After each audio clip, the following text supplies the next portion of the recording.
What's up, guys? Welcome to Daily Dose of Reddit. This is your host, Zach, and today's subreddit is r/IDontWorkHereLady. This story's called Officer in an Airport. This didn't happen to me personally, but to a very close friend of mine on his way home to visit. My childhood best friend was coming home to visit from the military. He's stationed in San Diego. He had sent me a text message to inform me that they had gotten back from their 5-month deployment, had gotten approved for leave time, and had just bought a plane ticket home, and he would be coming home the next day. I just so happened to be home on leave myself, so he asked me to pick him up from the airport. My friend hadn't told his parents about the trip home as he wanted to surprise them. My friend took his first flight, if I remember correctly, to Chicago, where he had about a 4-hour layover. Now he wanted to surprise his family in uniform. So he decided to bring his recently pressed and cleaned dress whites in his travel garment bag. When he landed in Chicago, he knew he had time to kill. So he decided to get some lunch and find his gate so he would be ready for his next flight.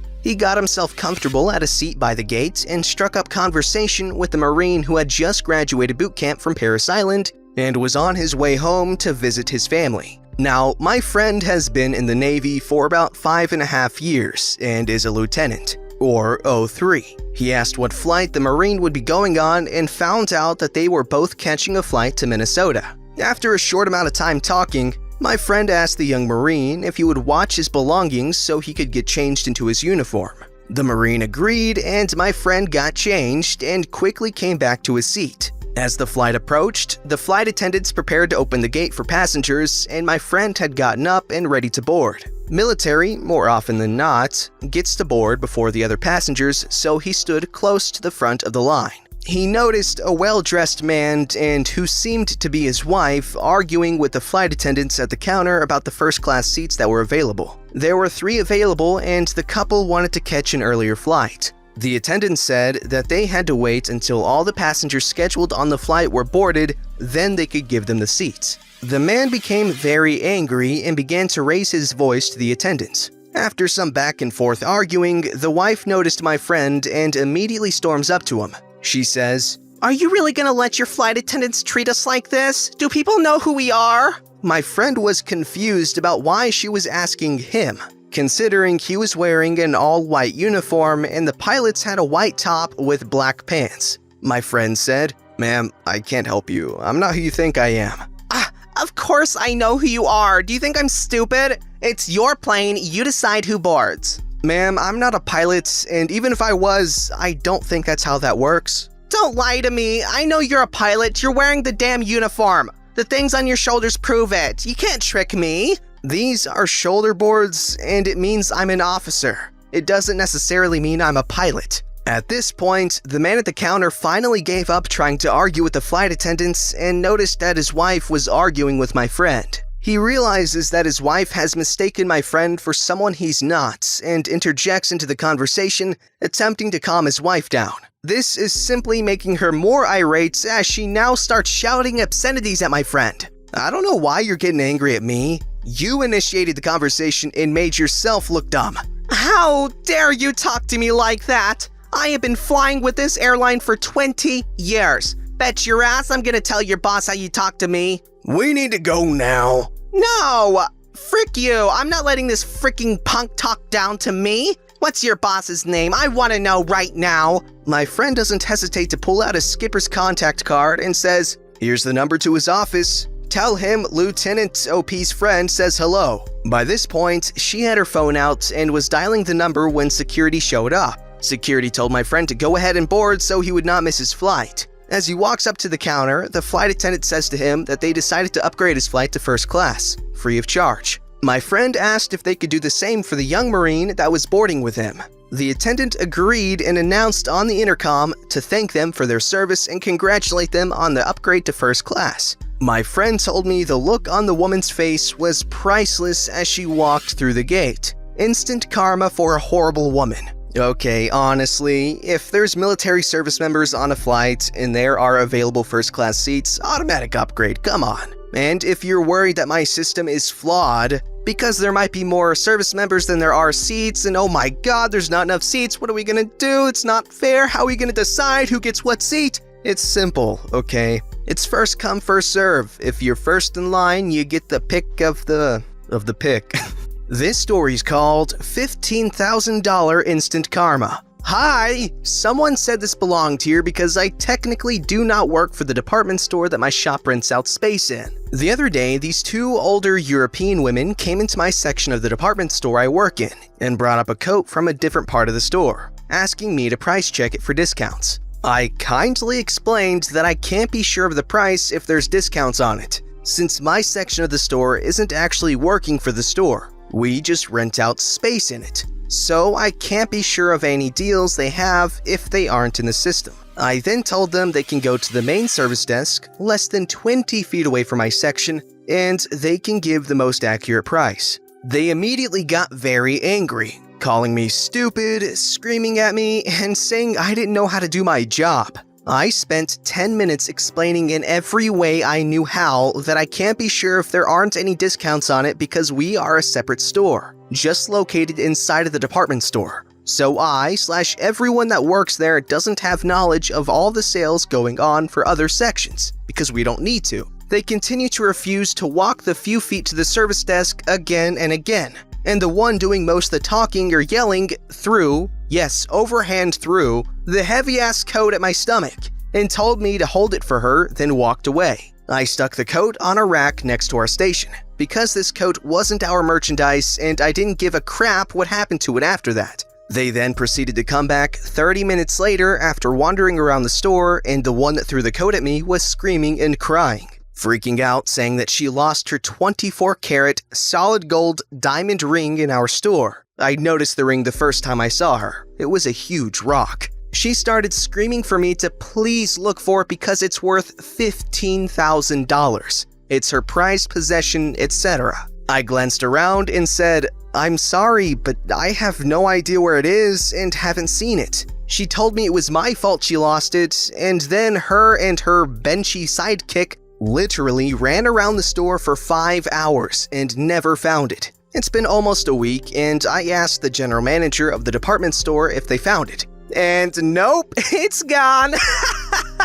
This story's called Similar Logo Does Not Equal Employee. I'm a nurse surgeon's assistant. Long story short, I'm a nurse that participates in patient care from the preoperative units, assists in the procedure throughout surgery, and continues to be involved in their care until they leave post-anesthesia recovery. Unlike most of us, I don't work with any particular surgeon or specialty. I'm in the surgical float pool. On this day, I was visiting our sister hospital on behalf of a cardiovascular surgeon to help plan a patient's transfer to our hospital and procedure, which was a major cardiovascular surgery. I'll note I was wearing scrubs, my ID badge, and a jacket from my home hospital. The logos for both hospitals are similar. My home hospital was Redacted Medical Center at Major City. The hospital I was visiting was Redacted Hospital, University Co-op Medical Center at Smaller City. Completely different facilities, different names, etc. I was walking through this hospital trying to find the unit the patient was in,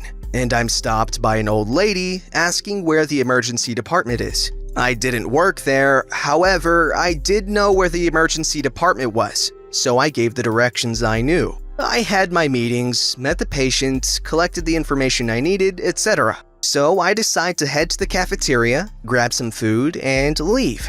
On my way leaving, I'm approached by the same old lady, now in a patient gown, asking where the neonatal intensive care unit is. I don't know, I'm not even sure if the hospital had a neonatal intensive care unit. I direct the person to the information desk on that floor with the intent of getting the hell out of the building and eating my carryouts in the car. She decides to follow me, and about halfway to the parking garage, she starts screaming about how unhelpful I am. I try explaining to her that I don't even work there, but she starts yelling about me being a liar because my ID says I do. I show her that my ID literally says that I work at the Redacted Hospital at Major City, not the facility we were at. I was about to walk away, but she takes my food from me and throws it. Now I'm mad. I put my serious face on and tell her, essentially, to step off and leave. On the way out, I'm stopped by security, to which I gave a statement, got laughed at,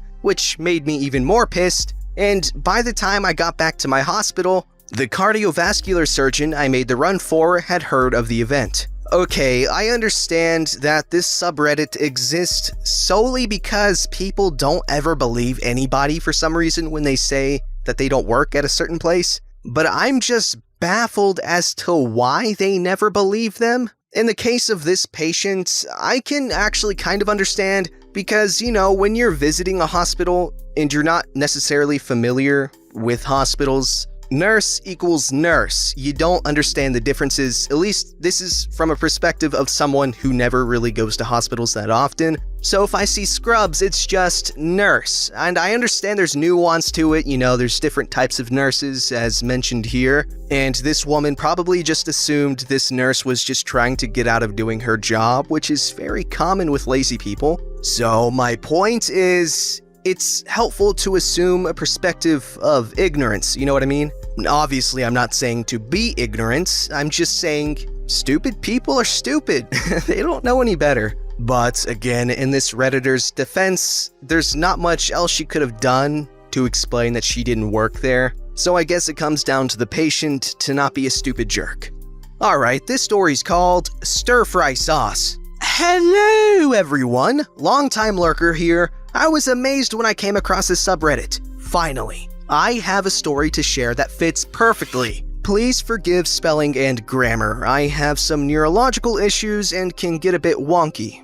It's okay. This happened a good decade ago now, when I was about 20. But you know how some memories stand out so vividly? This is definitely one of those times. I was a newly graduated veterinary nurse working in a busy little small animal clinic based in a well-known horse racing town. On that particular day, we'd had a high volume of surgeries and I just spent a good 6 hours solid doing anesthetics. Hunched up and concentrating hard and was so very ready to stretch my legs and eat an overdue lunch. We finally wrap up the last surgery. All went well, no animals were harmed in the making of this story. I am very ready to devour calories. Now, usually, whenever I left the clinic, I would change my nurse's tunic for something more casual. But as we'd been busy and I was 2 hours past my usual lunchtime, I didn't bother to change. And in fact, hadn't even de-accessorized. So I had a full bottle green tunic and trousers, fob watch,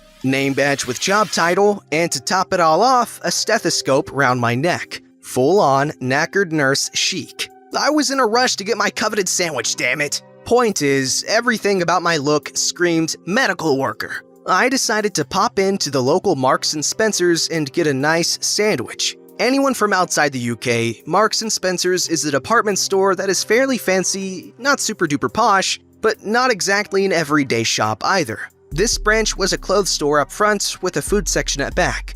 Getting lunch from here was a special treat. So I get to Marks & Spencer's, have picked myself a drool-worthy sandwich, ham hock and chutney, yum, and have decided, hell with it, I'ma get me a dessert too. In for a penny, in for a pound. I trotted to the fresh cake section and am salivating over cheesecakes and macaroons when along comes Karen. I know that's a cliche at this point, but seriously, this woman was the most Karen to ever Karen. From the, I need to speak to your manager haircut, to the Audi car keys on the Cath Kidston keyring clutched in her bejeweled claws. Karen stops right next to me, stares at me with eyebrows raised, then sort of huff-sighs through flared nostrils in my direction. I assume she wants something I'm standing in front of, so I just shuffle along a bit and keep contemplating cakes. Cake. Don't you dare walk away from me! Pardon? Where are the stir-fry sauces? She clicks her fingers up near my face as she says this. Stir-fry sauces? At this point, I didn't twig she thought I worked there, as I'm wearing a name badge with Vet Clinic on it, and knew I was representing my workplace, so I try to be polite, rather than just scoff in her rude face. Mistake. Oh, I have no idea. Maybe on the end of the veg aisle? Like with the packaged salads and stuff? Alarming screeching begins. What do you mean you have no idea? This is ridiculous! You should know where all products are. How could you be so rude and stupid? The irony. Me, confused still, hungry, just want to eat my damn lunch. I don't know where your sauces are. I don't come in here much. Excuse me, and I start walking away. Karen puts her arm out, blocking my escape. I can't believe this, you rude child. They will hire anyone these days. This shop is supposed to have standards. I don't care if this isn't your apartment. You should know this shop layout is basic knowledge. Did you even listen during training? Who's your manager? All said in one enormous breath. Kinda impressive. Me, bewildered, still hungry, really struggling to connect that she actually thinks I work there. I don't work here. Gesturing with sandwich at uniform. Karen with an even higher level of screeching. Dogs back at the clinic lightly start howling in response. Face alarmingly red. Don't get cocky with me! Tell me where the stir-fry sauces are right now! You are going to be in so much trouble, young lady! You might even be fired for your cheek! So done at this point. Stomach growling. Sandwich calling. I don't work here. I'm a veterinary nurse. I'm buying my lunch here. Please move.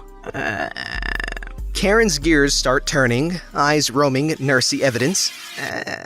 I should have known you're from... Name of horse clinic, not the vets I work at. They always have silly little girls working there. Look at all the horse hair you're sprinkling around the place. They shouldn't have let you in. It's not sanitary. I'm telling the manager you'll be banned. FYI, my tunic was spotless as I'd been wearing scrubs over it all day. But sure, okay Karen. Thank the lunch gods. Karen decided to then storm off. I assumed to find a manager to scream at for a few hours. I grabbed a custard tart, double pack, and you're damn right I ate them both, and purchased my lunch. I never saw Karen again, so for all I know, she's still there, shouting about rude stable girls who don't know where stir-fry sauces are. The sandwich was delightful. Okay, I know, we all agree that Karen was a dingle word. But can I talk about sandwiches for a second? I am a huge believer that sandwiches are one of the best methods of eating food.